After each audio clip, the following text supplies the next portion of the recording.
Hey friend, it's Jill Jackson. How are you? I hope that you're great, and if you're not so hot, I hope that you get just a little bit of a boost as you listen to this video. So today, I am going to share with you something that has, at the same time, nothing to do with education and everything to do with education. And that is the whole teacher's goal setting session. Might sound awful, but hang in with me. I will not have you do anything awful.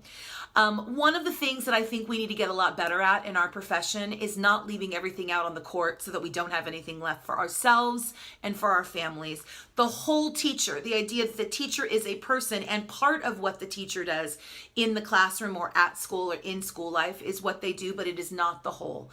When we can identify the fact that I need to have a life inside and for certain outside of the classroom, I become a better teacher. I see teachers become better teachers because they resent the classroom less, because they have other things to go home to. Some of you and some parts of me have more to work on this than others.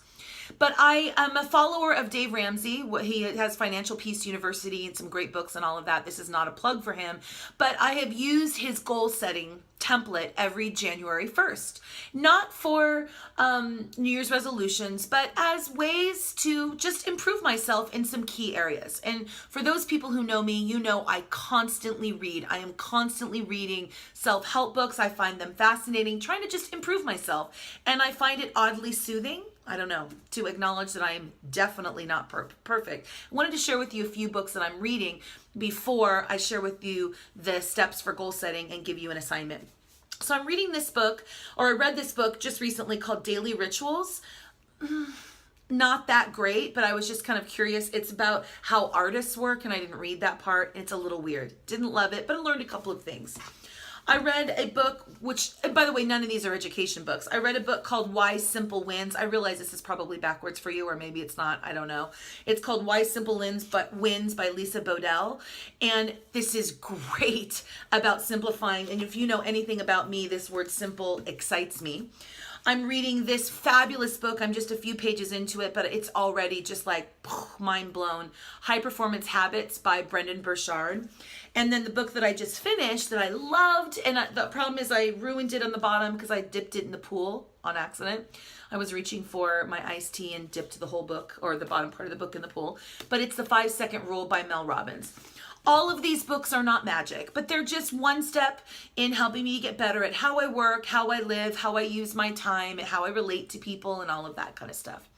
And I believe that when we attend to such things, we end up improving our lives, and then we improve our school lives, and we can pour out more for our kids.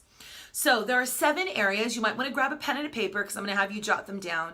And it doesn't matter what time of the year you're seeing this. Beginning of the calendar year, beginning of the school year, middle of the school year, doesn't matter. End of the school year, summer, doesn't matter. Do this now. The first thing is we're going to create a financial goal. Now for me, a financial goal might be like, I am not going to order things on Amazon for the next 6 months because I have a problem. I think of one thing and I go and order it.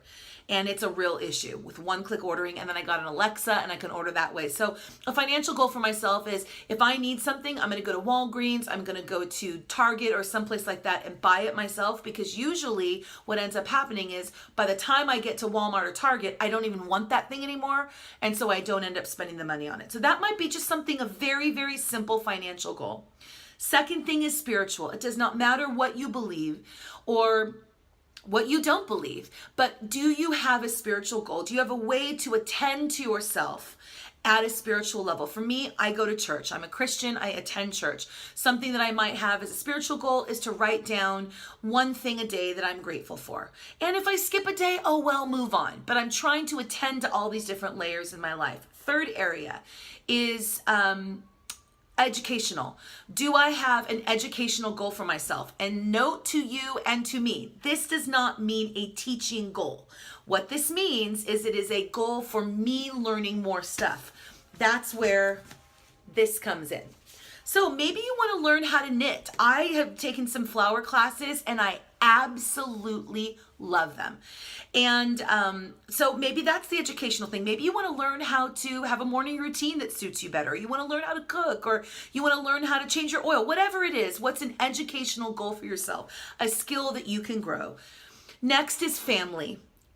prioritizing the time or reaching out to people and getting closer to certain people that you need to grow closer to, or mending a rift or whatever it might be. Next is career.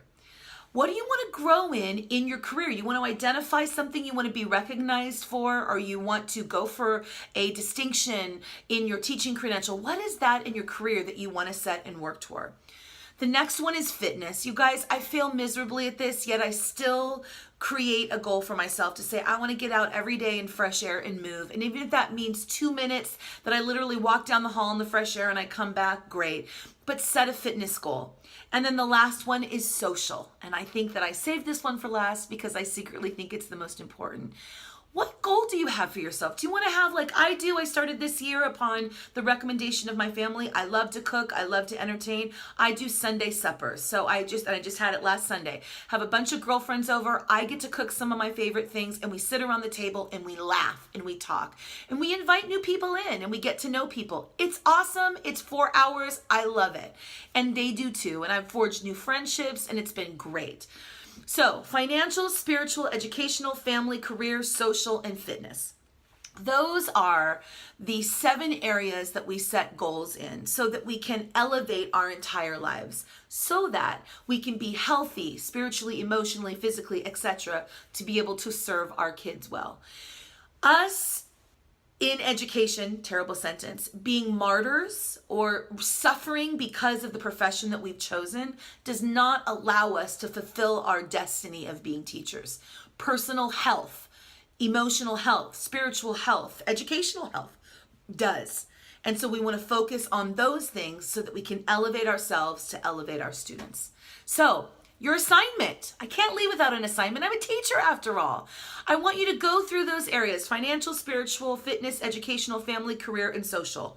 And I want you to just lay out one very simple, very, very simple thing, very specific thing that you're going to do in each. And just put like an index card with each of those things listed nearby, and just read it every day and figure out what you're going to do in that area that week. Don't stress yourself out, but do it in a way to elevate yourself and to tend to yourself so you can be a better servant to your kids.